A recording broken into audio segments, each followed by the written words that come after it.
Welcome back to another episode of Let's Face the Facts. I'm your host. My name is David Almeida. I'm an actor in Orlando, Florida, and every week I sit down with an actor or artist friend. We watch an episode of the classic sitcom The Facts of Life, and then we hit record and talk about the show and anything and everything else we can think of. You might notice a little slight difference in sound quality here. I am in the Villages right now. The Villages is a retirement community in Florida, and they have a very lovely professional theater up here, and I was lucky enough to be cast in a show up here.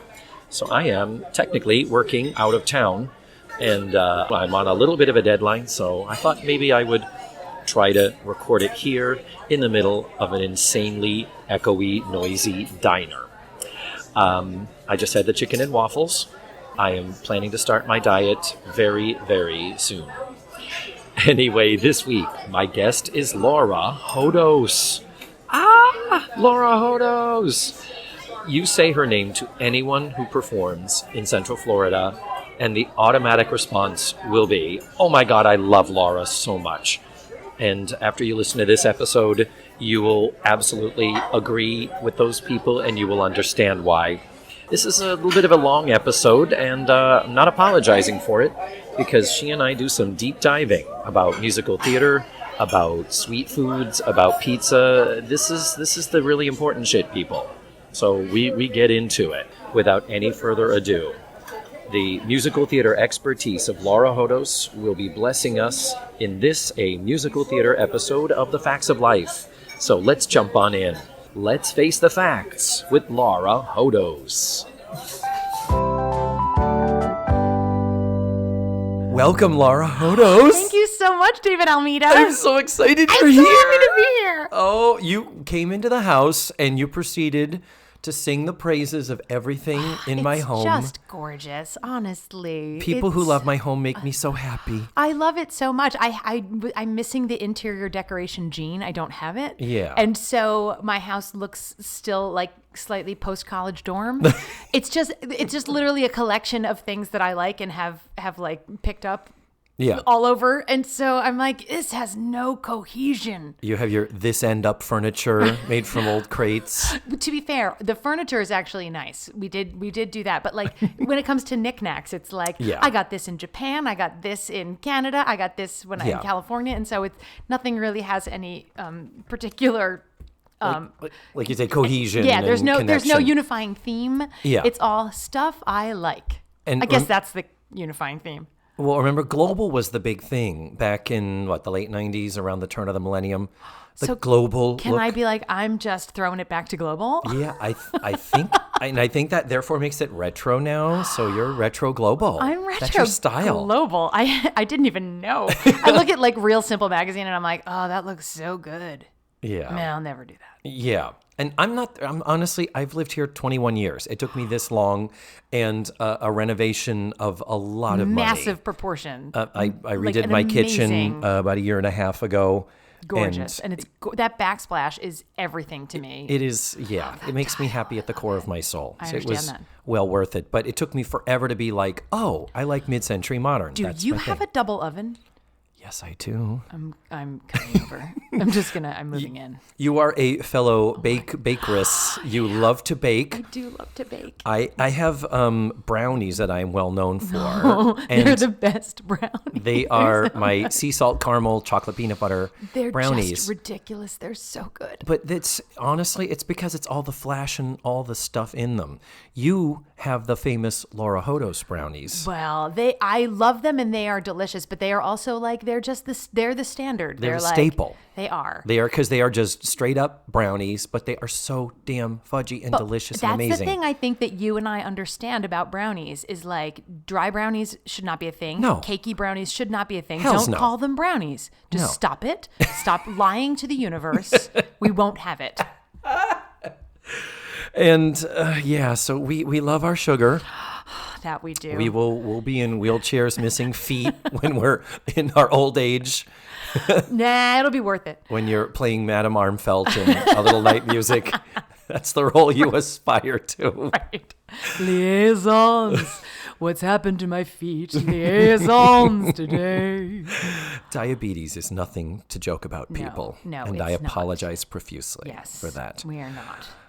Laura and I have just watched The Facts of Life season 3, episode 12, entitled Green-Eyed Monster. And I specifically, I hoped to coordinate you with this episode. Yay!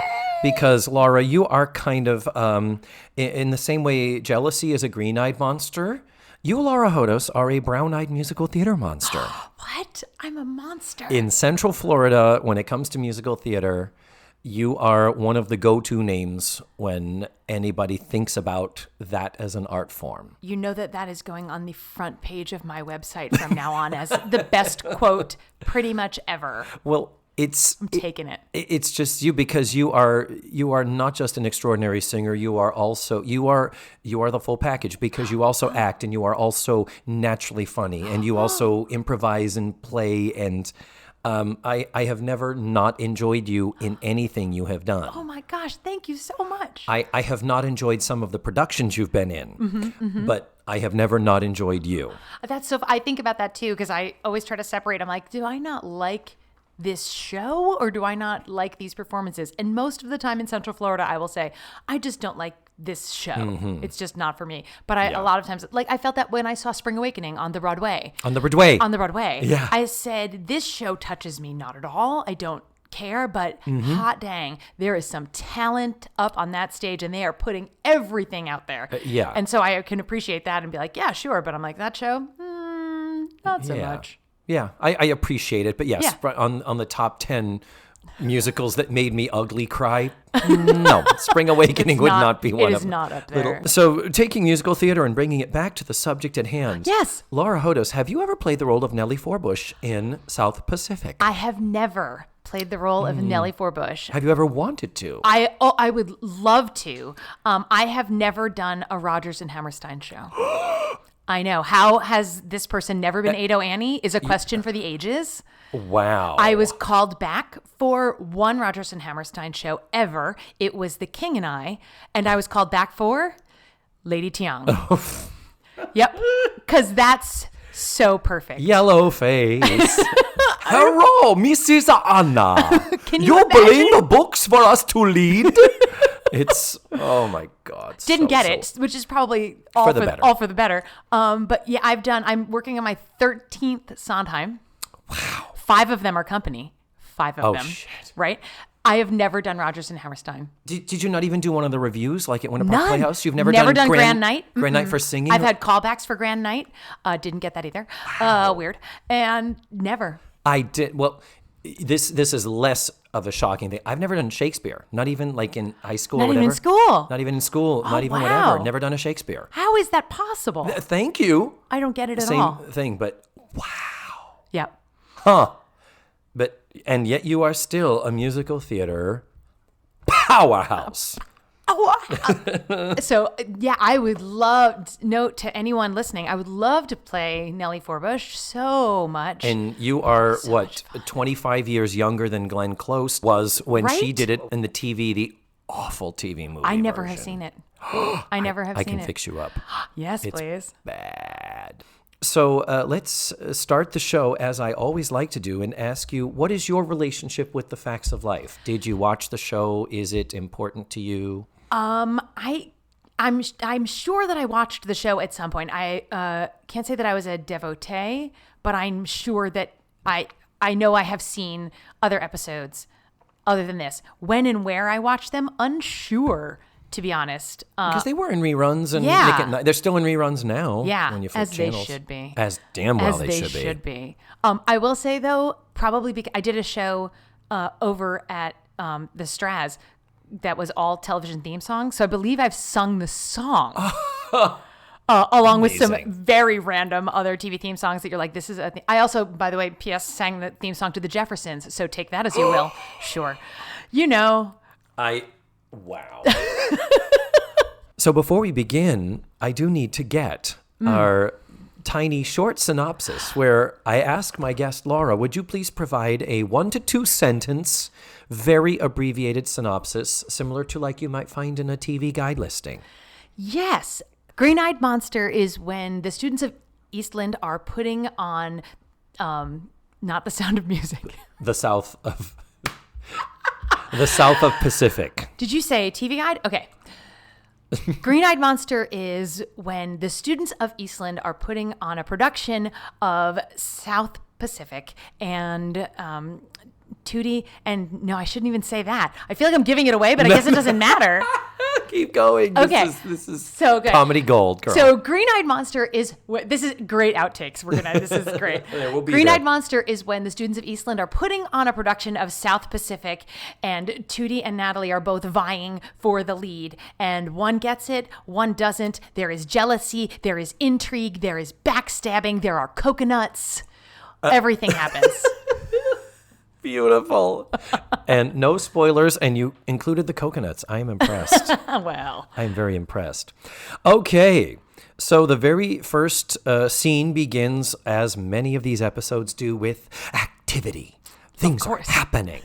And for some reason, we later discover Eastland has a theater that we've never seen before. Never seen. And it's directly like next to they have a rehearsal hall, they have a theater, and it looks like it's just a stone's throw away from the kitchen because Mrs. Garrett is already in her apron, still. We don't know what the geography of Eastland is. It's huge, though. But clearly, even though we don't know how many girls go there. And they didn't have a library, but they do have a theater.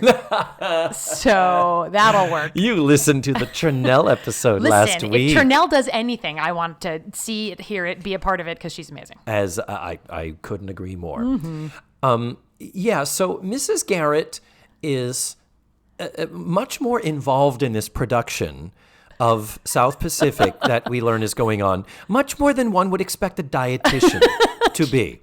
She is always there, she's, taking down people's requests for roles in the show, which, by the way, is that a thing? Because I haven't done that. Yeah. And apparently I didn't know that you could. Request. I'd like to request a role, please. So even though there is this theater that we later are introduced to, where the rehearsals are happening, that has a full stage, an upright piano, and a backstage area. And a set building, area too, where she's painting, where Blair is painting palm trees. Yeah, like a scene shop. Scene shop. As well as, at one point, Mrs. Garrett says, come on, Joe, let's bring this rack over to the costume department. You have a costume department? Yeah, exactly. I'm like, wow. So these are pretty impressive facilities, but at a private girls' school, sure. Yeah. Of course you would do that. Therefore, one does have to question, why were the auditions for this show held in the cafeteria, where they had to put tables and chairs on top of tables to get them out of the way? And roll in that upright piano. Yeah, they had to roll the piano across campus. Or next door. We don't know. Or next door. We're unsure. Or maybe they had more than one piano, but to me it looked like the same piano. It was probably the same piano. Yeah. But of the many questions that sitcoms bring to the brain, you're like, why are we here? Well, because this is the facts of life, and we do shit in the cafeteria. That's right. They seem to actually do quite a lot in that cafeteria. Everything happens there. Yes. Well, Mrs. Garrett is kind of helping to the activity of, we need to clear this way and get things ready for this audition. Okay, Mrs. Garrett, I'm on board.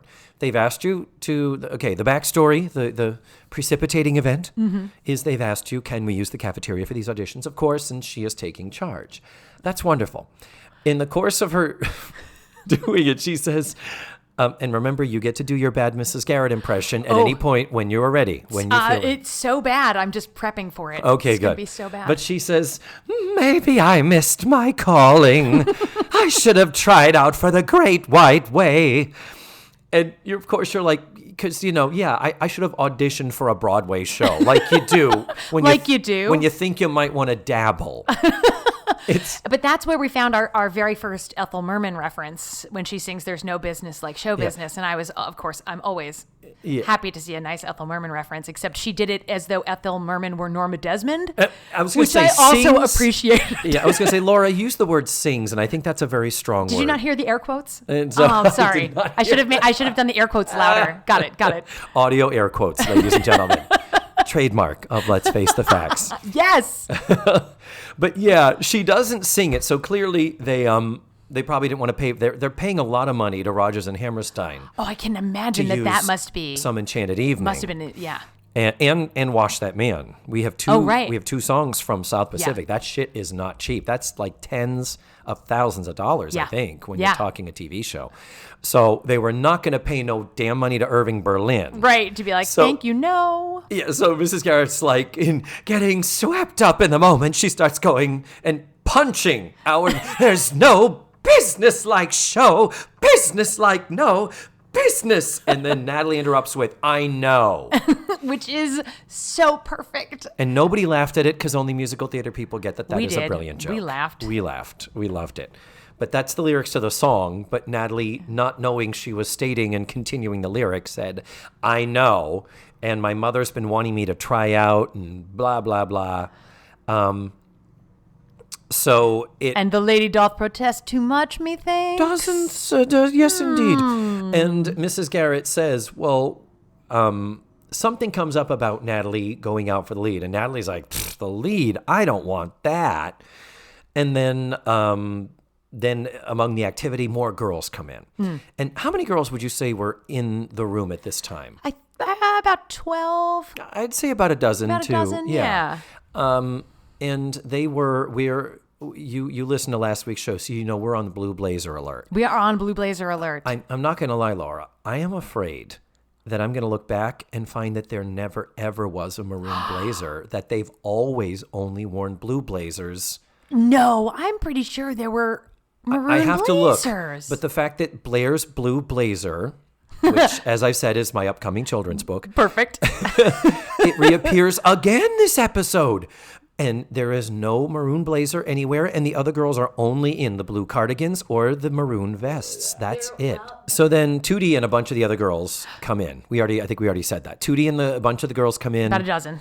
And about a dozen of them or so. But Tootie and Natalie had a whole conversation about how Natalie was so nervous, and Tootie's like, you're going to be great. I'm not auditioning. But you were so great. And Tootie's like, I was great, but I have too much studying to do. And Natalie's like, well, I'm auditioning. And she's like, I'm here for moral support. Yeah. And I'm nervous, so I want to drink some milk. And she's like, oh, don't drink milk. It causes phlegm. Then I'm going to eat a cookie. No sugar. Sugar clogs up your pipes, which I've never fucking heard of in my life. No, never. And she was like, no chocolate. No chocolate. Like, what's the point of even living?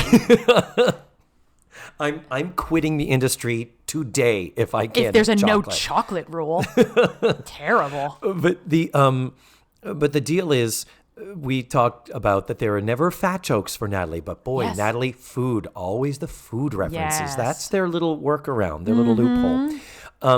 Now, when Tootie and company come in, I do have to back up for one moment. Oh, yeah. Tootie's hair. You asked me, I believe at one point you asked me, is that her real hair? Yeah. That is her real hair. And ladies and gentlemen, this is the first time we've ever seen her hair in this hairstyle. Yes. In seasons 1 and 2, it was always in the 2 ponytails with the bangs. Yeah. The only time in season 3 it was down was when she was dressed like Diana Ross for the costume party where Natalie is attacked and almost raped. So that's the only time. Lighthearted jaunt. Right. Yeah, it was hilarious. So then this season, though, season 3 was where we started having the single ponytail on the top of the head with some length in the back and bangs in the front. I think this is that same haircut. It's just it's not pulled back anymore. So now we just have this singular bowl penis head shape. And she has to fuss with it all the time because it's been relaxed and straightened to within an inch of its life so that every time she walks, it kind of flies around. Yeah. And she's always fixing it. Like having to pat herself on the head because it's flying around. It's like you couldn't spray some hairspray. It looks so silky and lovely, but still you're like, wow, that's just a lot of work. What It's very like Vidal, that Vidal Sassoon kind of hair, except like it was literally every time she walked, it would fly up, and you're like, that's a lot of maintenance work to keep your hair down. And funny you mentioned that because they do make a reference to Sassooning. That's in the right. episode later. That's right. Because Vidal Sassoon hair products were so big in 1982. That was a big thing. So, last costume note. Oh, yes. Some of the girls are in their gym clothes, which inexplicably are navy blue and yellow. Why is that? I thought the Eastland colors were royal blue and maroon, but clearly not. The only thing I can say that is good is that those have been around since season 1, and they have stuck with them. So we will give them points for consistency. So they got a discount on that fabric at the very beginning, and they're like, whatever. It's just, here it is. It's already paid for. Beautiful. So in with the girls comes Mrs. Downs. Mrs. Downs. What a weird name to call a character, especially when there is a disease. Yes. When there is a genetic disease called Down syndrome. And isn't this the first show that had a character Jerry she had Down syndrome? No, she had cerebral palsy. Okay, right. I think Downs. I think when it came, and it's weird. Am I crazy? In our life, at one time, wasn't it Downs apostrophe S syndrome? I thought it was. Is it not? I see other things where it just says Down syndrome, or someone referring to a Down baby. I did not know that. I thought it was apostrophe S too. Okay. I could be wrong. I will look it up and verify. The only thing I can think is she was Miss Downs because she literally had not one positive thing to say about anyone's performance at any point in this episode. Yeah. You're like, oh, you're directing this show, but you're actually a frustrated actor. Got it. Got it. Done. Done. There it is. And the character actress who plays Mrs. Downs is the brilliant and amazing Hazel Shermit. You just don't meet enough Hazels anymore. What a beautiful name for a character actress, Hazel Shermit. Like Mary Wicks, the same thing. You're never going to see that above the title. Right. and honestly, we're never going to see your face above the title. So embrace it, work with it, make it work for you, and she did. And she did it. She did all the way to the bank with her episode too, I'm sure. Because this is the second episode she's appeared on, you realize. I did not realize. Hazel Shermit was previously seen in season 2, Shoplifting. She was the snooty sales clerk. A different character, same actress. What? She is kind of killing it. Yeah. And well, she was only sales clerking in order to pay for her master's in directing. In so theater that she could, directing that's for right. whatever. That's and then right. she married, because they did call her Mrs. Downs. Maybe, she was single when she worked at Harrison's department store. And that's what it is. It could be the same person. Yeah, always possible. But she's got that wonderful voice. I said before, it's like one of those great operator voices, like, deposit 35 cents for another 5 minutes, please. So Hazel Shermit comes in, and she is clearly running the show. And she's like, all right, we're going to position this over here, and we are going to be sitting. And Mrs. Garrett points in a direction, and as though it was her own idea, Miss Downs, There. Mrs. Downs. Is it Mrs. Downs or Miss? It might be Miss. I heard Miss, but I didn't pay a lot of attention. I am wrong. It was Miss Downs. Miss Downs. We just verified that. So she is a single lady. All the single ladies. All the single ladies. And I should have spoken that so you didn't have to pay her the rights. I apologize. So damn it, I owe $50,000 to Beyonce now, man. But when she comes in and starts like, let's do this, Mrs. Garrett quickly falls into the role of the sycophantic assistant. Yes. Where it's like, all right, we're ready for audition. Yes, Miss Downs. Now we're going to put the piano over here. Yes, Miss Downs. And I think that we should sit somewhere over. She points over there. Yes, she suddenly is, she's got her pad of paper, and Miss Downs is handing her things without looking her in the eye. She's acting like the PA intern, and we're like, you're Edna Garrett. And this is your fucking cafeteria, yes. bitch. Why Own are you it. being so subservient? Yeah, and your hair is defying gravity this episode. Don't sing that. Don't sing that. No. Steven Schwartz doesn't need any of your money. I have no voice to sing. Then we have the exchange with Natalie and Tootie about Natalie's auditioning. Yep. Tootie is not. Right. Nancy is there. This is, I believe, the final appearance of Nancy, the last vestige of season 1. This is Nancy, the one who's like, Tootie, why aren't you auditioning? The dark-haired one? Yeah, That's the dark-haired Nancy? one. Okay. The show really never needs caught her you. name. Yeah, that's Yeah. Nancy. Got it. And she actually says, I've told you, Nancy. I can't, like, they make sure to say, this is Yes. Nancy. Remember Nancy? Yeah, she's fucking out of here. Gone. She's Nancy so started fired. getting too many lines, and we have to let her go. But the thing is, when they need extra characters that are not the 4 girls, Right. that's where they brought them back and effectively used them. Yeah. Season 1, it was just such a clusterfuck Of so many people. too many bodies. So when it comes down to the play needs you, is it Tootie that says, it's fine. Well, can I help it if my reviews have said that I'm breathtaking, that I'm fabulous, whatever? And Natalie says, well, yeah, I can believe it because I wrote them. Natalie is the editor of the school paper. That is a consistent through line of Natalie being a writer. Good. And the fact that Tootie has allegedly been both Annie Oakley and Annie Get Your Gun. Which is our second Ethel Merman reference. Yes. Which I love. And she's also been Blanche Dubois in the Streetcar Named Desire. Which is the most perfect. The most perfect. I've always depended on the kindness of strangers. This is where the writers in the writer's room were like, what's the name of a play?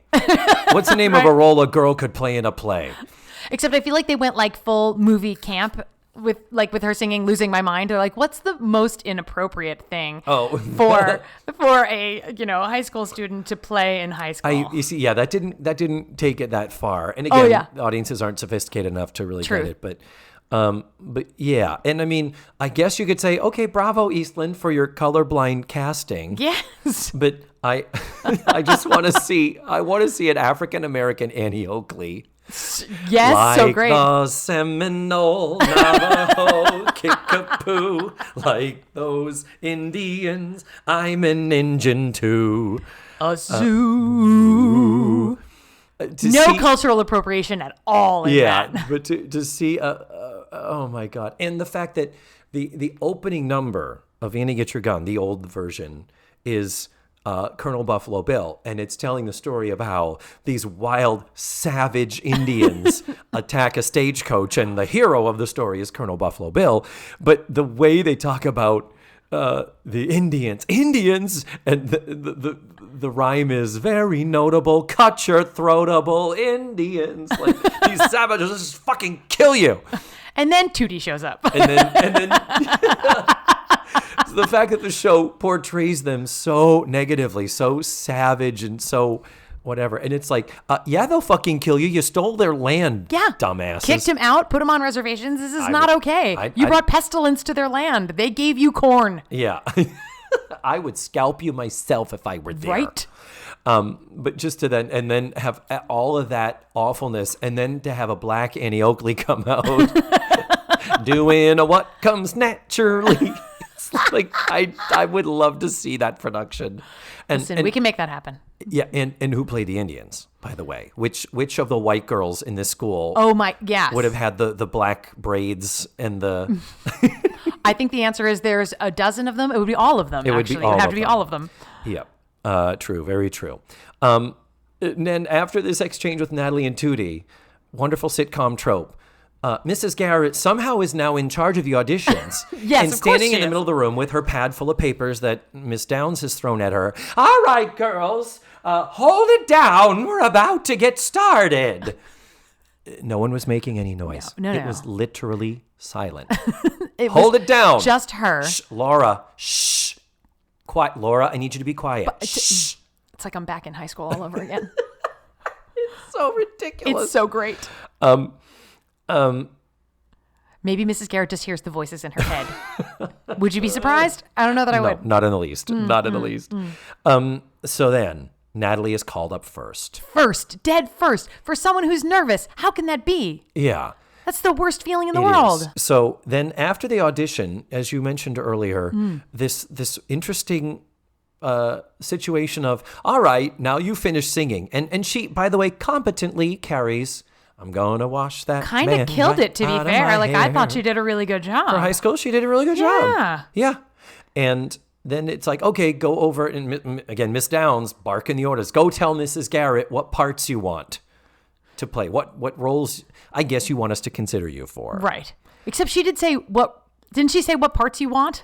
Maybe. Because that's what I want in my life. And so Natalie goes over and she's like, I want to play Nellie Forbush. And Miss Garrett writes it down. She's And like, says, and what else? And she's like, no, I just want to play Nellie Forbush. Yeah. I'm not saying that I identify with that. I'm just going to leave that there as it is. Whatever. That's fine. Why is your eye twitching, I have Laura? no idea.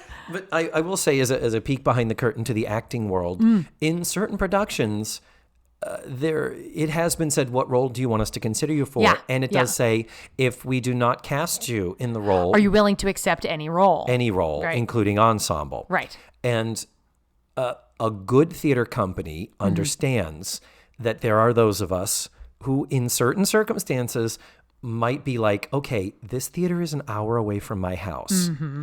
If I'm driving an hour to play Alban in La Cage aux Folles, that's worth it to me. Even if it's a community production that I'm not getting paid for, that would be worth it. Right. But to say, I want you to play the fisherman or the stage manager with the broken arm. Oh my gosh. You know what I mean? I was dating Hannah. Exactly. I'm engaged to Hannah. That's a great running gag. God. It really is. But I can see where that would be like, not really Yeah. willing to accept any role. I have absolutely written on the thing saying, no, thank you. Right. As in, it's literally just one of those. And you don't even have to explain it. You don't have to, Right. it's like, Right. we all have our reasons. And sometimes it's just Sure. like, I just want the fucking lead. And if I don't get it, I'll find something Right. else to Or do. I've already done this show in everything but the role that I really want. Yeah. So thank you so much. Yeah, totally. Absolutely.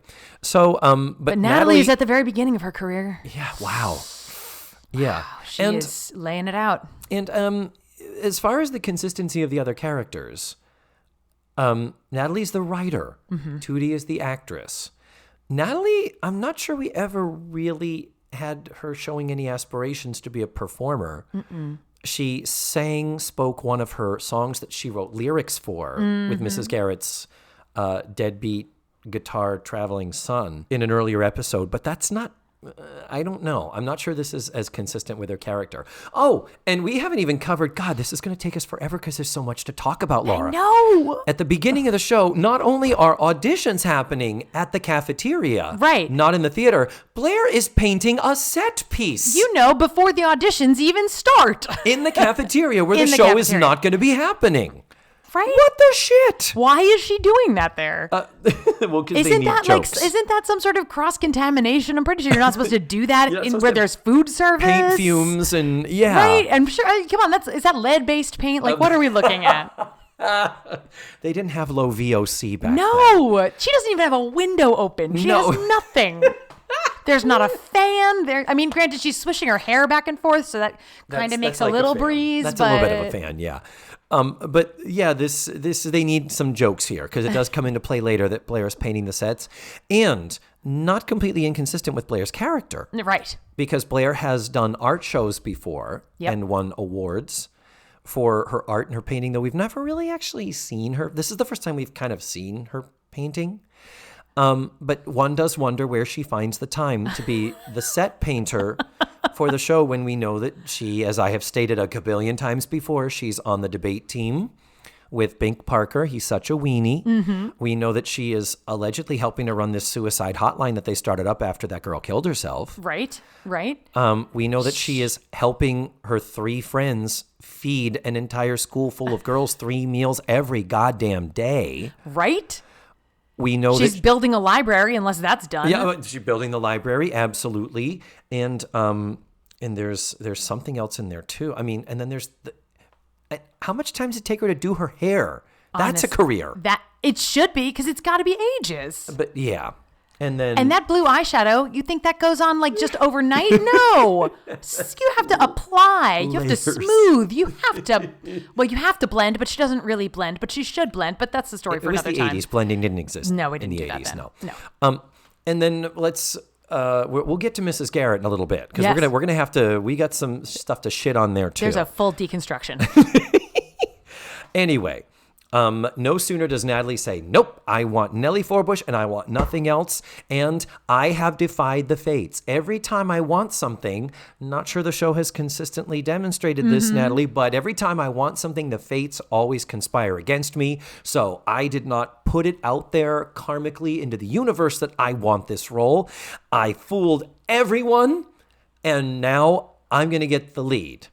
And then you hear oompa, oompa, and Tootie is suddenly auditioning. Right. I'm gonna wash that man right out of my hair. In my opinion, her audition, not as strong as Natalie's. Her voice, not as strong. No. I think there's a little bit of like, well, since she's our star. Let's just talk for a minute about the gal playing the piano, Brenda. We never see her. We never get to see her face. We see a good sad silhouette profile, yep. But like the poor woman, she never, and you see her silhouette later on once when a coconut rolls by. But like the poor thing, she's killing it on the piano. She's the one who actually has some talent, and you never get to see her face. Bless. And you're like, was that another rider to a contract? Like, I don't want to see her. Yeah. I don't want to see her face. Yeah. That would be hilarious. No redheads and no face of Brenda. No redheads and no piano playing broads with faces. Right? We won't have it. So the scene ends. That's where the scene ends. Yep. Where suddenly it's like, well, fuck. Suddenly Tootie. Suddenly Tootie. And so then from there we dissolve to a close-up of a small mountain of Oreo cookies. Just a full family size package. That's all. That someone took the care to pull out of the package and stack on a plate. And like literally pyramided quite nicely. It's one of those like that.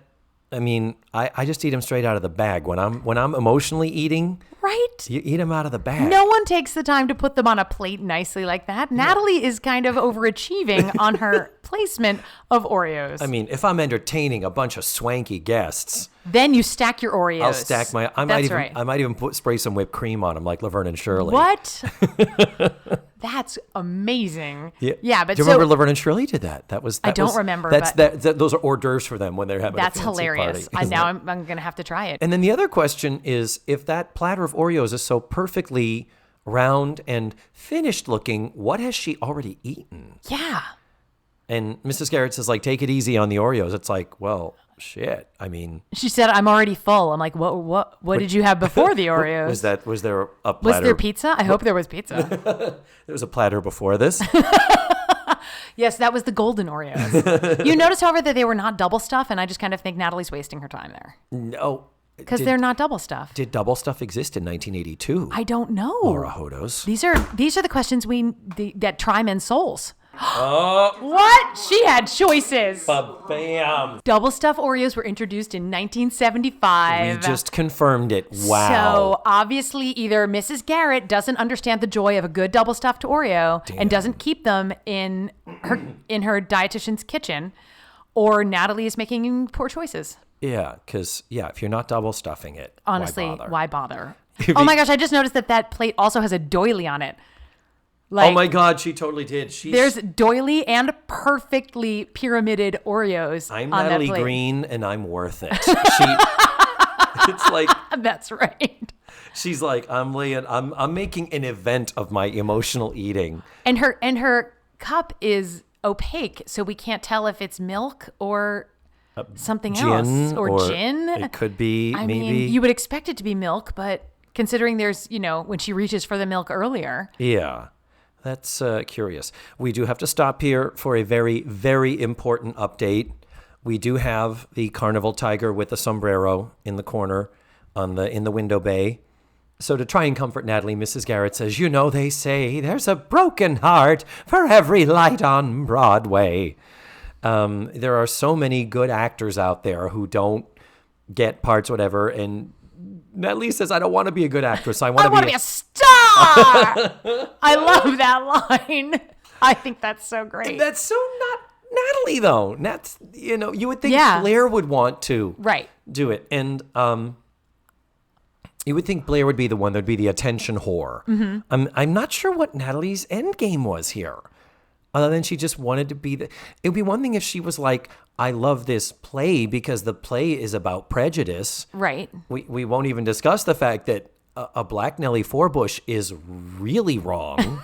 Very, very inconsistent with the rest of the story and the meaning that is trying to be put across. Yeah. For those who don't know South Pacific, the the basic story, the love story in it is Nellie Forbush, the female character, falls in love with Emile Dubec, a Frenchman who fought in the war.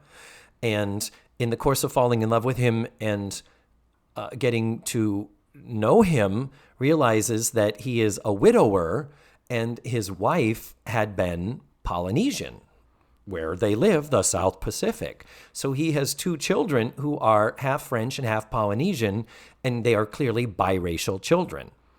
And Nellie, being a corn-fed gal from the Midwest, has trouble and has to grapple with this. And through the course of the play, and we're going to get into this shit too, where the plot of this is so messed up and out of order when we're rehearsing the song. But so the character of Nellie Forbush has got to be a white woman grappling with her own internalized racism. Mm-hmm. But you're like, how can Nellie Forbush not be how could she be a person of color? How could that, I don't know how that would work. That's not a colorblind casting right. decision that makes any sense. Right. And we haven't even answered the basic question of who is Emile Dubec in this show? Who is Lieutenant Cable? Who are going to play the boys? Yeah. Who is going to be the chorus of sailors singing "There is nothing there a like"? Westman college for the boys? Well, I mean, there's Bates, but it's like, so do they have separate auditions for the boys? Are they going to be doing a joint? There's no talk of a joint production.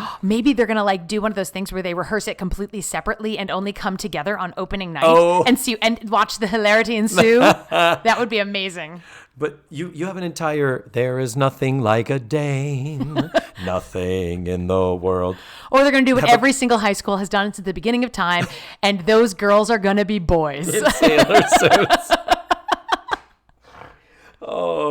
Because in usually in schools and community theater, the ratio of girls to boys is about 40 kabillion to 1. Truth. Yeah. And that's probably what's going to happen. But they never address it. They act like they're acting like this is some type of an all-female South Pacific. I'd pay to see that show. Well, I would pay money. It's like you could do. I've seen Sound of Music with 7 Von Trapp daughters. All daughters, all the time. I think all. Yeah, like they literally had 2 boys. One of them had to be the captain, and one of them had to be Rolf. Yeah. For 16 going on 17. I think Franz the butler was a maid. I think Herr Zeller was a female Nazi. That's amazing. It was like a middle school production. It was so crazy. Listen, anything that gives women more opportunities in the theater, I'm all on board for that. Sure. Yeah. Even when it comes to that. So then Tootie comes into the bedroom. Yes, and she does. They basically, we think, kind of wrap it up. And it's like, I didn't know it was that important to you, Natalie. Well, I didn't tell anybody. Well, then how could I have known?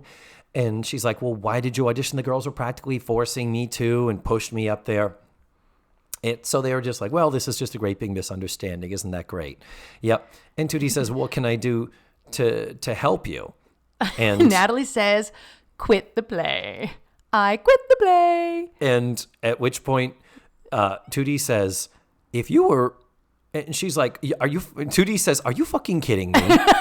Her eyes were saying that. I'm paraphrasing. Her eyes were saying that completely. Natalie says, she's like, is there anything else I can do? Yeah. Okay. Other than that. So she says, Natalie says, if you were really my friend, again, I don't know why this is so. They really could have helped us to better understand why it was so important to Natalie. Right. But she says, if you were my friend, you would quit. And Tootie says, if you were my friend, you wouldn't ask me to. Dun, dun, dun. Conflict. Freeze. Stay in a position. Canned Station applause. Break. Yes. Station break for your hemorrhoid commercials. And then we go to commercial. So when we go to commercial, Laura, yes, you may already know. This is the getting to know you section of my show. I'm ready. You are ready? Yes. All right. Where were you born? I was born in New York City. Okay. On the Upper West Side. But you grew up in New Jersey? I grew up in northern New Jersey, Montvale, New Jersey, Bergen County. Jersey girl. That's right. Interesting. Mm-hmm. And where did you study and what brought you to Orlando? I studied, let's see, I went to Dickinson College in Carlisle, Pennsylvania, because I was going to be a lawyer. Okay, And like you then, do. like you do. I actually didn't want to be a lawyer. I wanted to be a judge because I have an unreasonable sense of fairness. Okay. So I was I'm already, like, with you. I was I'm totally with on you. that path of, like, Supreme Court justice. I'm so ready. I wish you When I had. see things like Brett Kavanaugh, I'm like, boy, maybe I should have done that. Yeah. Wow. But there you go. Then, but then I decided about my sophomore year that I wasn't going to be a lawyer. I was going to be an actor. And so when I went home and told my dad, I'm not going to be a lawyer, I'm going to be an actor. Once we got his heart started again, it was everything totally fine. Sure, They yeah. are the most and best supportive parents in the entire universe. Like, I'm sorry if any of you out there are a parent or have parents. Mine are better. Atta girl. And so they're fantastic. And so then literally my senior year of college, I kind of put myself to this test of, if I don't get the lead in the musical, I'm not meant to do this for a living. Because that's the right way to go Yeah, about choosing sure. your career. You want to And hinge everything on I that. did, and then I decided, okay, I've gotten a lot of training in acting and singing and dance, and I don't know how to write a resume or go to an audition. So I applied for and got into AMDA, the American Musical and Dramatic Academy. Oh, yes. And they were like, hey, here's money. And I'm like, I'll go to your school. Because I'm like, I already have 4 years of college to, pay for. If you would like to give me money, I will happily. And it was great. I had a terrific time. I learned so much at AMDA. It was fantastic. It was a great experience for me. That's awesome. Yep. And so then decided, so then my childhood dream was to sing in the American Adventure at Disney. Okay. And that was my first job ever here. Wow. Was singing Voices of Liberty? No, no, I wish. I can't sing that's not what I do. Yeah. I admire the heck out of them. They're unbelievably They are. talented. But I don't it's know a how very they do it. specialized style of singing So- that only certain insanely talented people Absolutely. can do. Yes. But that was when American Vibe was at Epcot, and so I got to do that and meet some amazingly fabulous, wonderful, terrific people, and that was my very first job. And so I thought, I'll come down, I'll do this for a year, and then I'm going back to New York. And so many people do that. right, and then I just never left. And Yeah. you're like, oh, well, here I am now. I have a house and cats and a husband and a car. I have a Prius. I mean, we have Prii. We have Prii. We both Prii. drive Prii. We do. And I love it. my car. I do love too. my car. God, I love my car so much. I know, it's weird. It's weird to love a car this much. So, yes, how many cabarets have you done? I think I have written 10. I think that I'm on either number 10 or number 11. Wow. I'm not 100%. I can't remember now exactly. Yeah, because I'm painting you into this musical theater corner, but often hand in hand with that, Yeah. particularly for those who are really strong singers, the cabarets come a-calling. I have a tendency to do cabaret shows where I cannot possibly get through the breadth of music for the people that I've chosen. Like the first one I did was Noel and Cole, two of the most prolific wordy people of the 20th century. Why go narrow when you could go as broad as humanly possible? And then the second to last one I did was Julie and Marian, Ethel and Babs. So Julie Andrews, Ethel Merman, Mary Martin, and Barbara Streisand. Yeah. No real discography there. Not a big song. No. Nothing. And then the last one I wrote, I call it Shakespeare, but it's actually called The Bard Takes Broadway. And it's all songs that are inspired by Shakespeare, which is a huge amount, a lot of it terrible. But then for the end, I decided instead of just closing with something easy, I wrote a 15-minute Romeo and Juliet. Oh. So it uses all of the songs from West Side Story, but all of the in-between patter is from Romeo and Juliet. Oh. Because apparently I like to try to kill myself. Oh, apparently? Yeah. Holy shit. That's apparently my game plan, because rehearsing it nearly killed me. Yeah. And I have to say, when I did my cabarets, there was yes. something about you that I remembered that resonated. The persona I needed to put on Yes. was, I am playing myself on my best day. On my best day. And Yep. I forgot till just now. It's the best way to describe it, right? It is. That is. It just is the best way to describe it. Yeah, because honestly, just us isn't quite enough. You do Well, need to layer a little something extra. You are asking people to pay for it. Yeah. So just us is, going out to lunch. But like if you're going to ask people to come pay for it, it should be you on your best day. Yeah. Well, Where were we? where were we? Commercial break, I think. Commercial break, yes. And before we end the commercial break, name a commercial that pops into your brain if you think of something from the... My favorite song from that TV theme song show was definitely not from the right era, but do you know, see the USA in your Chevrolet, America is asking you to call. No? That's my favorite Keep TV going. Something, see the USA in your Chevrolet. America's the greatest land of all. On a highway or a road along a levee. Performance is neater, nothing's completer. Life is completer in a Chevy. So make a date today to see the USA and see it in your Chevrolet. Something like that. Wow. It's my favorite. Our studio audience is on their feet. Yes! Yes. Ladies and gentlemen, no additional charge for That's a private serenade from the one and only Laura Hodos. I think the only other one that comes to my head is Pretty Sneaky Sis, the Connect 4 commercial. Connect 4. That's like the other thing that kind of, because my siblings and I, we all say that to each other all the time. Pretty Sneaky Sis. Yes. I remember that. That was from like the late 70s. Is it? I can't remember when it was. I will totally post those on the website. I'll find your Chevrolet ad too. Pretty Sneaky Sis. Yes. Well, I'm so happy you came to do the show. I'm so happy we had the time to do it because you are a very busy and in-demand woman. Listen. And anywhere the check clears. Exactly. In this case, the coma brownies. So worth it. And pizza. We had a discussion about pizza. We did, because pizza is our desert island food. And for how much we love our baking and our cookies and our sugar and our chocolate and our double-stuff Oreos, pizza is still kind of the shizzle. Yeah, it really is. Although you put pineapple on yours, so I'm not sure if our friendship has been terminated or not. Oh, are you a non-pineapple person? That does not belong on pizza. That does not. But you may have to leave my house now. Wow. Yeah. I mean, the best part is you did not make me eat. No. Although here's the problem. You also put bacon on that pizza. So I wanted it. But I'm like, not with pineapple. And you can't just pick off pineapple. I created the Hodos paradox. Like, what have you done? There's pizza. It's like, ew, there's pineapple bacon. But there's bacon. I know it's weird. For as much as I love bacon, I prefer pepperoni on pizza. Oh, yeah. Okay, no, you're entitled to that. Yeah. So pizza is wonderful. Oh, but so not good. as wonderful as The Facts of Life? No, spending an afternoon with Laura Hodos. Yay. Oh, all the happy birds are chirping. So let's get back to it then. As we come back from our commercial break. Yeah. We are backstage at the theater that we didn't know existed until this moment. They have everything except a library at this school. It's like, I swear they had like the Phantom of the Opera candles under the trapdoors in the stage. Right? Chandeliers falling, everything. Everything. So we are backstage. Joe is assisting with the props.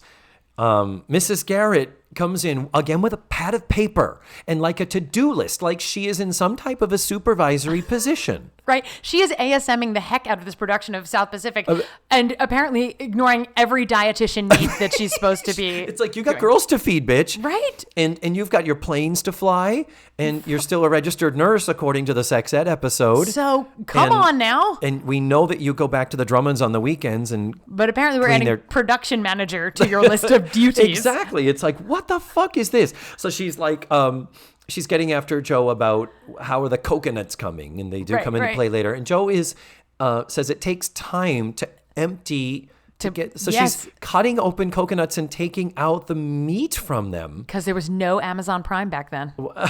I want to say, and I don't know how I know this, I feel like you bake a coconut and then the meat separates from the skin. Like I feel like that's true.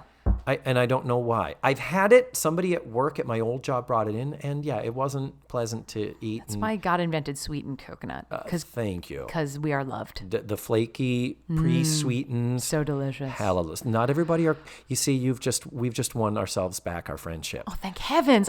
After this pineapple thing, I wasn't sure we could make it. Yeah, because there are some people who are anti-coconut, and I can't get behind those people. No. No. So no. we're other than maybe I can get behind those people because more coconut for us. Yes. They'll never steal our coconut. True that. Then she says, oh, and Joe, when you lower the moon, do it slower for the next rehearsal. It looked like when worlds collide. So you're like, what? Whoa, timeout. So Joe is like what, running the spotlight, or she's running the flies. Running the flies is the what fly it system, is. The fly system. But Mrs. Garrett is again she's ASMing or SM. It's more like she's SMing. Right. And she's kind of like SMing, ASMing, and production managing. She's doing all of it because she was also, remember, running the auditions. Yeah. She's kind of in charge of everything. But apparently also this school, which now has a theater, also has a full fly system. Little did we know.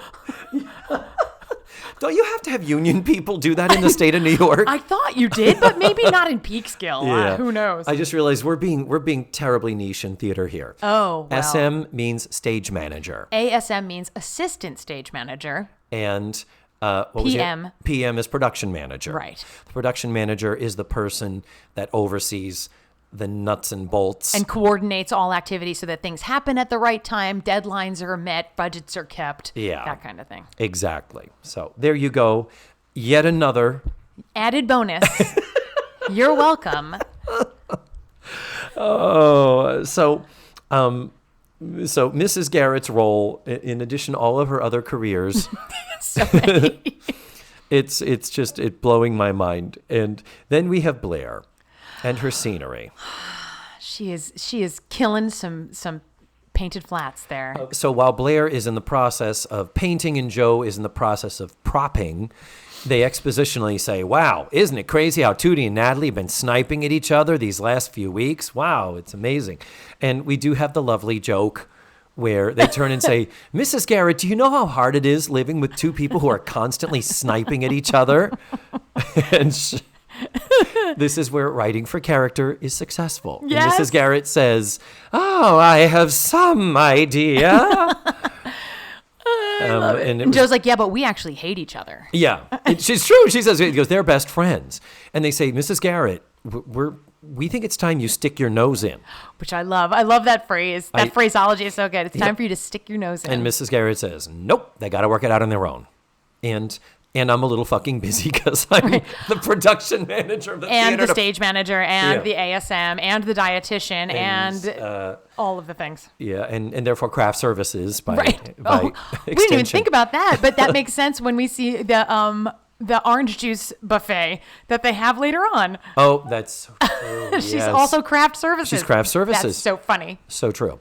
So Natalie comes in all mopey. Yeah, very Eeyore of her. Yeah, and they're like, get over yourself. She says, it's okay for me to help out here. And they're like, oh, good. Maybe she's kind of getting her happy back. And then she looks over, and now from the wings, she sees Tootie is on stage. Miss Downs is rehearsing her. And what's her name is at the piano? Ethel. Brenda. Brenda. Never see your face, Brenda. And she is singing Some Enchanted Evening. Which I don't remember Nellie Forbush singing in this show. Am I crazy?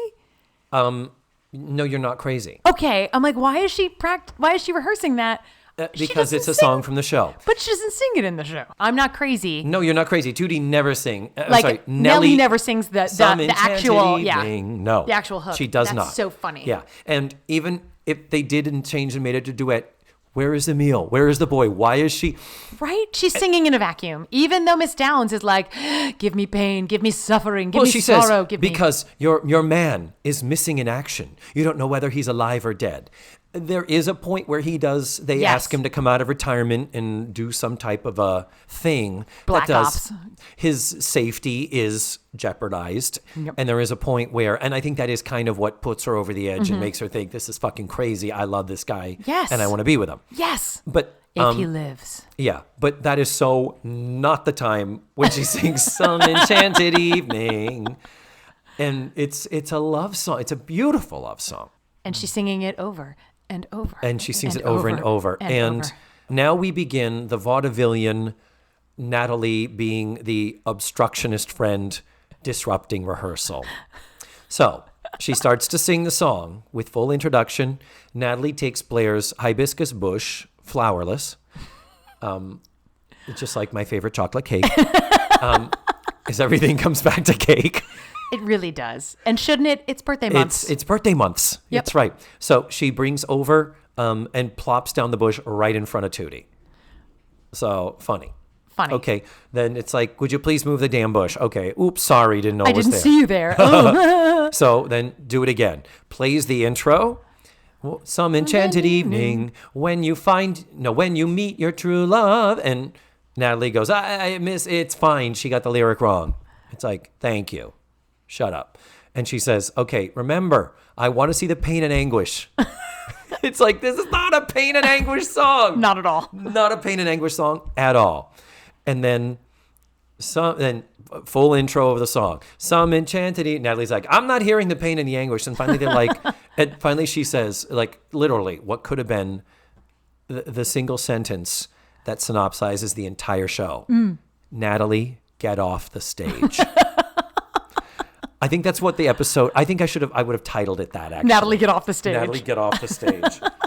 Because you are being such a selfish, self-centered bitch in this episode. Right? Not a good Natalie episode.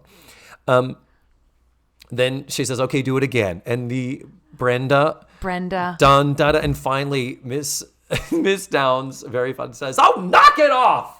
And finally it's like, stop playing that annoying fucking intro over and over. Just start at the beginning. And all you see are poor Brenda's shoulders shaking because you still don't get to see her face.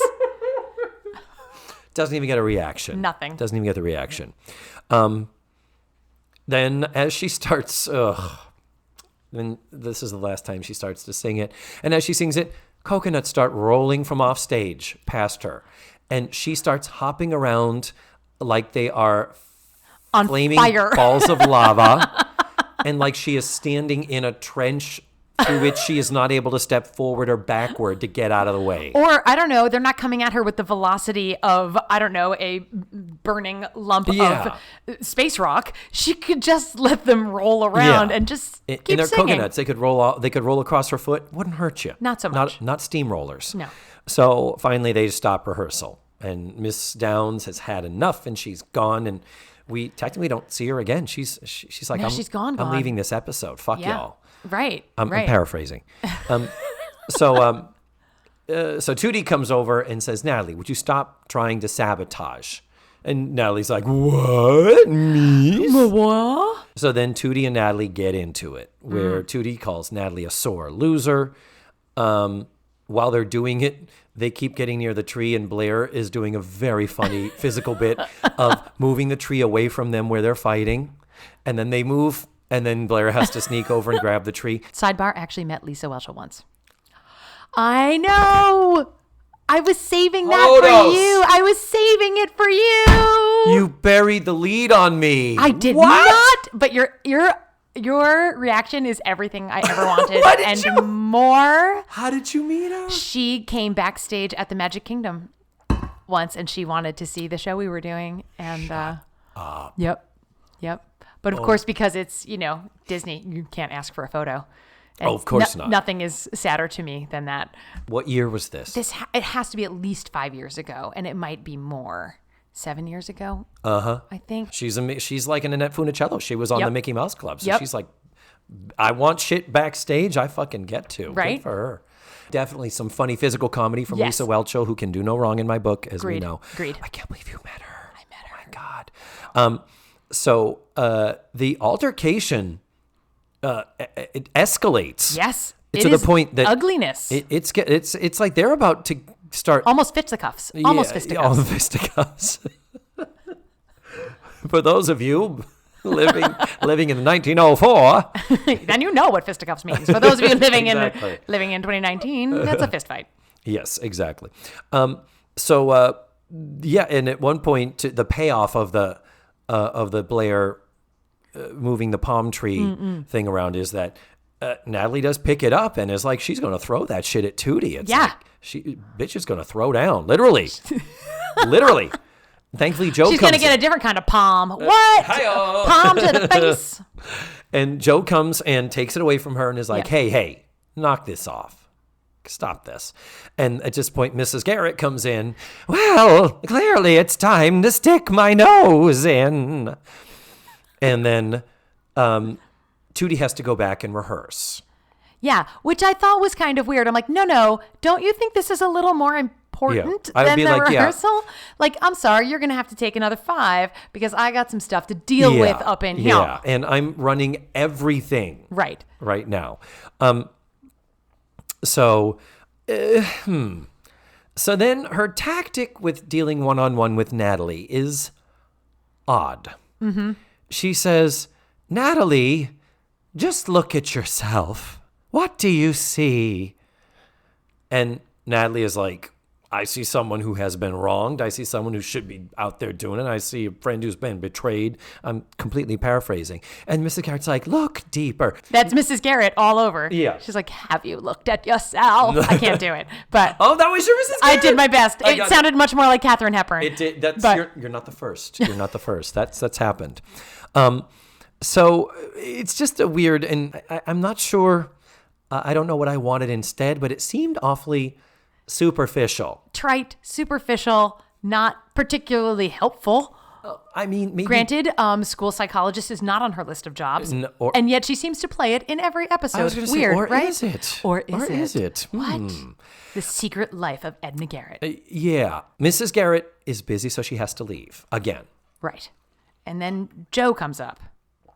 And remember what? Do you remember what Joe says? She said something about, I think you're jealous. And there's a reason they call it the green-eyed monster. And I can't remember exactly, but. Yep. And then the duck dropped down from the ceiling with the sign because that was the word. Yeah, the secret word. Natalie says, I'm not jealous. I'm wounded. I'm yes. hurting. And Joe says, well, which I think are words that I've actually come out of my mouth. Really? I think so. I think when I've been jealous, I think I've actually said that. I'm not jealous, I'm wounded. Or something to that effect. Because it makes it seem so much more palatable. Oh, wow. I have low self-esteem, so I've never been jealous of anybody ever. Joe says, be honest about why you are hurting. And somehow Natalie twists it to, maybe I shouldn't be hurting so much. Maybe I need to think more in terms of revenge. Bum, bum, bum. And Joe's like, what are you talking about? And she's like, I'm still the editor of the school paper. I'm going to write the review of this show. It's right there in front of my eye. Why have I been moping around when the solution to this is right in front of me? When I write in the paper that this production and her performance is disastrous, is the word that I've written down. So, how could you, Natalie? And yeah, journalistic integrity. Honestly. Terrible. And that's the end of the scene. We go there, so it's like, oh, shit. So we're approaching the end of this episode. We're getting close to the end, and shit is still blown apart and not coming together. Mm-mm. So then we're in the cafeteria, and they're waiting for the school newspaper to come out. By the way, we missed opening night. I'm very sad about that. Like, we got to see nothing. Yeah. I'm like, what? Okay, fine. Were there any boys? Were the girls dressed as sailors? Nothing. We got none of it. Did people mistake the hibiscus bush for Brussels sprouts? There's so many questions left to be answered. Yeah. So they're sitting at the table. Mrs. Garrett is sitting at the table with a student we have never seen before. Yeah. I'm like, she's got to be a producer's daughter. Right. Or somebody's friend or a sister of one of the girls. Mm-hmm. And it looks like she's got like a needlepoint ring. Like, I'm not sure if it's needlepoint. It might be cross stitch. Oh, yeah. It looked more like fabric than a needlepoint. Because needlepoint's like a plastic grid kind of a thing, isn't it? Not always, I think, but I'm not 100% sure on that. For some reason, crafty. You're not crafty? No. Oh my gosh, not at all. But you're bakey, and that's all that matters. Bakey. You're bakey. So whatever it is, she's helping like you do. I'm a teenager. Maybe she's also the crafts teacher, Mrs. Garrett. Like that could just add to her list. Economics. What is happening? So there's this Tootie going, where's the newspaper? I want to read the review. And someone says, Tootie, weren't the 8 curtain calls enough for you? Yeah, Joe says, because Joe's trying to distract. Like, you don't need to see the review. The 8 curtain calls told you everything you needed to know. Yeah. No, never mind. You got to go off to class now. The paper's got to be late. Because Joe was like... You should go to the library. Yeah. I don't know what Joe thinks she's put... Joe is so pragmatic and such a realist usually. It's kind of like... Why is she the one trying to save her feelings from this? When it's an inevitability. She will find out what's published. So I would love to see the high school production of any show that earned 8 curtain calls. Amazing. That would be amazing. Oh my God. And I mean, curtain calls, that just doesn't happen. No. You know, for those who are not educated in the theater, a curtain call means literally the audience is calling for you to come back and take another bow because they are so completely entranced by your performance and want you to know how much they fucking loved you. And typically when you're put on a show, you stage the curtain call. You tell people where to stand to take their bow. And you tell them, okay, everyone take a bow. Some of the leads might step out and take an individual bow. You may indicate the tech crew up in the booth. You may indicate the band in the pit, gesture to them. Then take another group company bow. And that's it. Get out. You lower the curtain and the audience is like, good, we're done. Great show. Yeah, well great done. job. It's my most favorite thing I've ever seen, but I've got to go home now. Right. I'm double parked. I'm paying for parking. The babysitter needs to go home. Yes. But to think, no, that performance of Wicked was so good. We collectively as an audience are going to scream and cheer so loudly that they have to raise that curtain again so that they can take another bow so we can show them how much we love that. I think the only time I might have ever heard of that happening is like someone's last night. Yeah. Then yes. But 8 times? Nay, nay, shanay, nay. No. Nay, nay, shanay, nay. That makes me happy. But now I have new goals. 8 curtain calls. 8 curtain calls. You and I both. I will have to pay people to be in that audience. I'm doing a show at the Villages right now. And 8 curtain calls. That's my goal now. Tomorrow night we go back into show and we don't even have a curtain. And I'm going to make that shit happen. That's right. So then Nancy, her exit line as she exits not only the cafeteria, but the series. Oh, bless her Nancy heart. Nancy says, well, we can't wait any longer. I've got to get to class. So they've been waiting at the cafeteria for the newspaper. Which didn't we all do in high school? Yeah, who didn't? Yeah. And then that's when the girl who is sitting at the table with Mrs. Garrett doing their cross-stitch, needlepoint, whatever it is, says, oh, I'll walk with you. Thanks for your help, Mrs. Garrett. And puts her needlepoint, you were saying, in a very cute tote. Her cute little tote Holly Hobby-ish bag. With a figurine on it. Yeah. I would say a little young. I'd say like a 12-year-old would carry that bag, not a 17-year-old. Well, I'm thinking that she probably made it. Like if she's into... Oh, she's crafty. I'm not crafty. No. She's crafty. You're bakey. I'm bakey. That's not much crafty. more important. Right. So then Natalie comes in finally with the paper, throws it down, and I think before this, Joe does give some warning to Tootie, like, Tootie, you want to go to class. Yeah. You don't want to read a review because it's going to be an obituary. And Mrs. Garrett's like, what? And so then Natalie comes in with the papers, and she tries to throw them down and run out. And Mrs. Garrett's like, no, Natalie, stay. Because she's a policewoman now, as you were saying. And she starts reading it, and they start reading it, and they're like, it's positive. It's good. And It says all nice things. It says all nice things. What's happening? And then Blair comes in. What is Blair wearing, Laura? Is she wearing dun dun dun blue blazer? Blue blazer Blair. Dun, dun, dun, blue blazer Blair. So the elusive blue blazer. The elusive, yep. Blair's blue blazer. Blair's blue blazer. So in comes Blair, and she starts reading it too, and they're all like, what's happening? So then Natalie finally fesses up. She didn't write the review. And she wrote the review, but she didn't run it. Couldn't run it. And she didn't see the show. And wow, bad. That's bad best friend material. Yeah. So Tootie says, are you still mad at me? And Natalie says, no. Nah. They were open auditions, and the only thing you did wrong was to be better than me. Questionable, as we said earlier. Mm-hmm. And then she says, I'm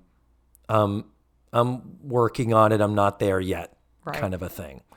And then she holds out her hand, still friends. How do you hold out your hand? If you were going to hold out your hand to shake my hand, Okay, your fingers are together. Yeah. Your thumb is up because you would kind of fit it in there. Yeah. She holds up her hand like friends. She's got her fingers spread apart. Which is bizarre. Did you notice this? No one does that. So Natalie's like still friends. Yeah, she was giving her limp fish. Yeah, handshake, yeah. Like, it was ugh. like, and so then they hug. So all is good, and they're back together, and they're friends again. Yeah. It's not a very satisfying resolution. Yeah. And then to give the final comedic punch, Mrs. Garrett says, "Well then, Natalie, if you didn't write the review, who did?" And then Blair starts reading the rest of the review out loud. They had already been reading it out loud with all the positive words.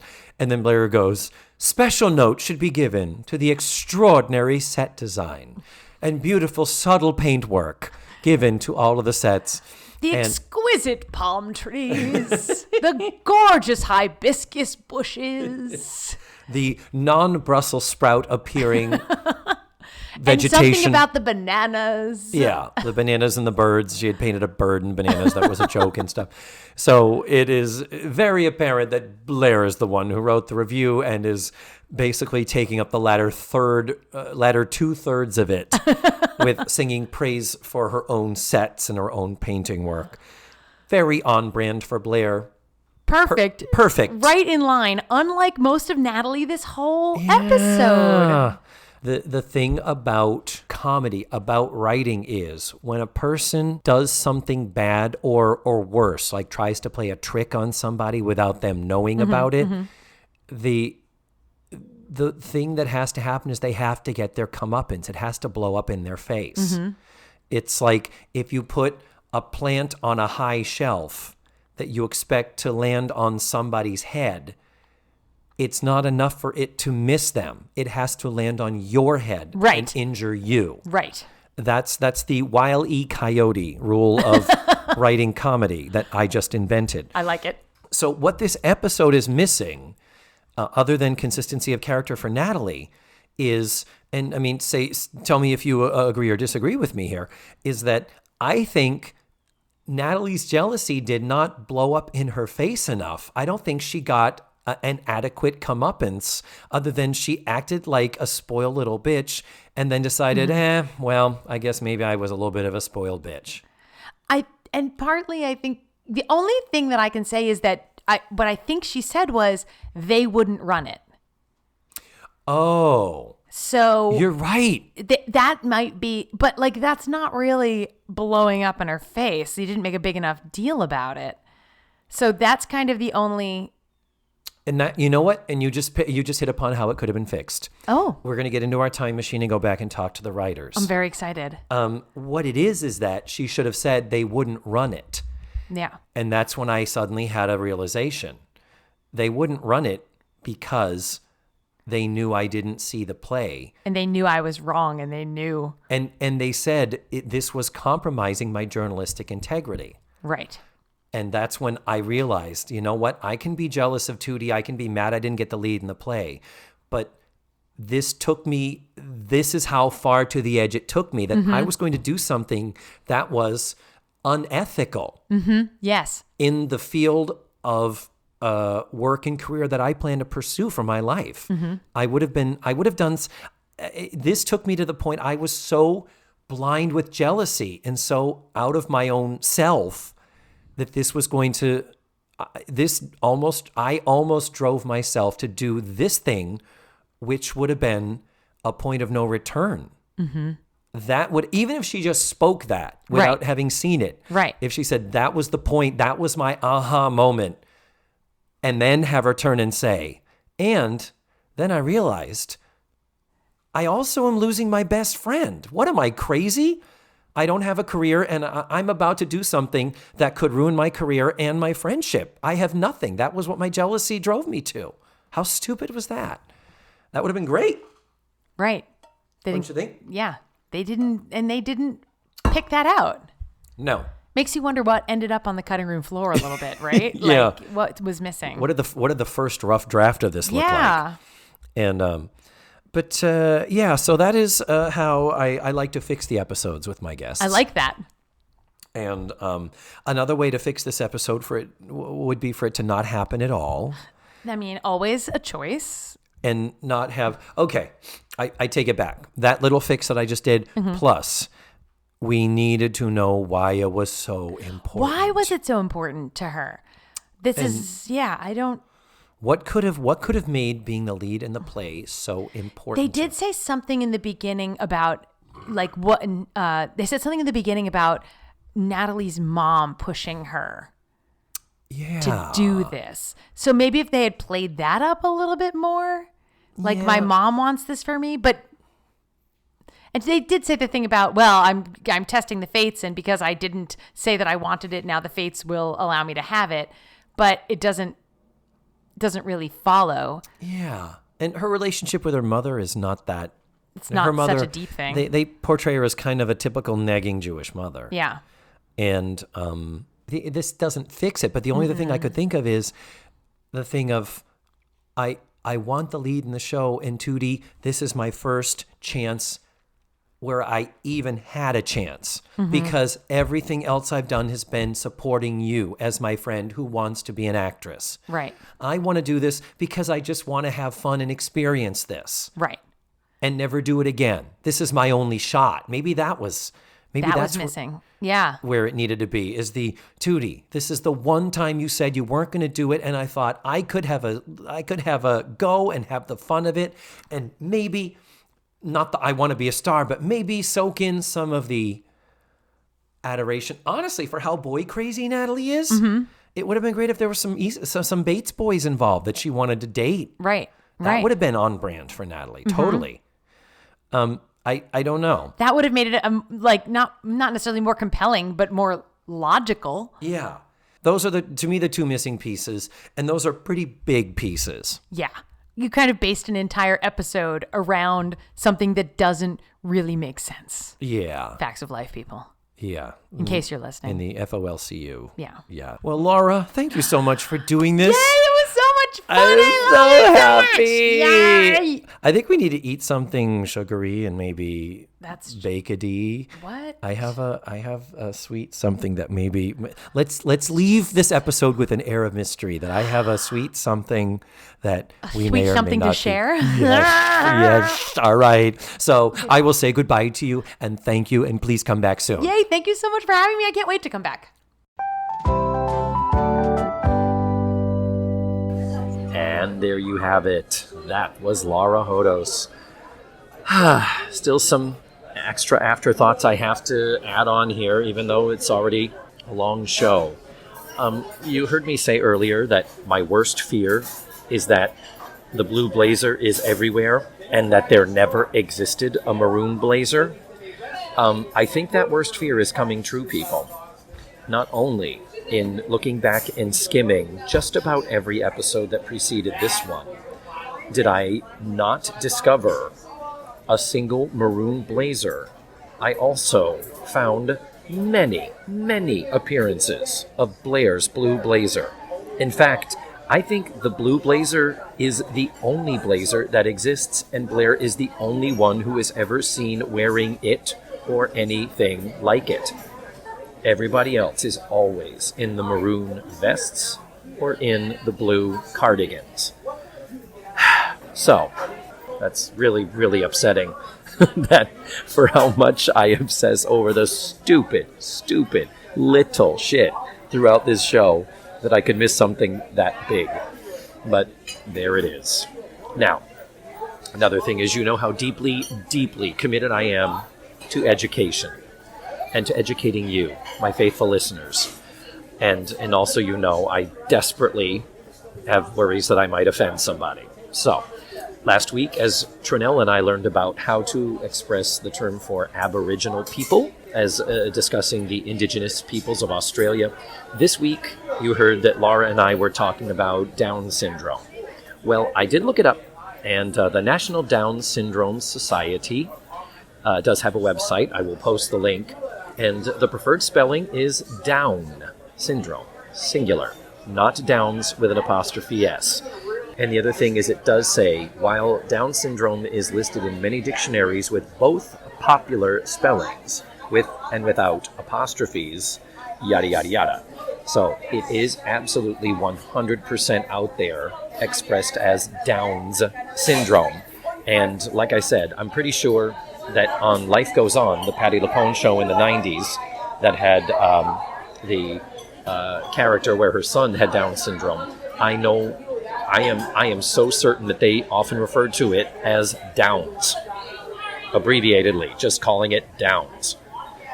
I want to say that I remember that very, very clearly, similarly to the way I remember never having seen a fucking blue blazer on Blair that made at least a half a dozen appearances previously in the show. So take my word for what it's worth. We know it ain't worth a lot right now.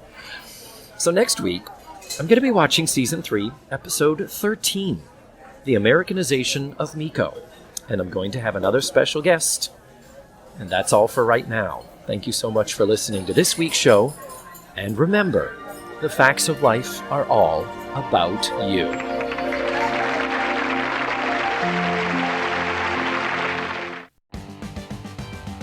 Let's Face the Facts was produced, written, hosted, and edited by me, David Almeida. My theme song was beautifully arranged and recorded by Ned Wilkinson. Our website is facethefactspod.com. You have to drop the let's. And that's where you can find extra pictures, video, and audio extras from the digital cutting room floor. Follow the show on social media. We're everywhere under the handle Face the Facts Pod. And don't forget, go to your favorite podcatchers and subscribe, rate, and review. Tune in again next week for another thrilling episode of Let's Face the Facts.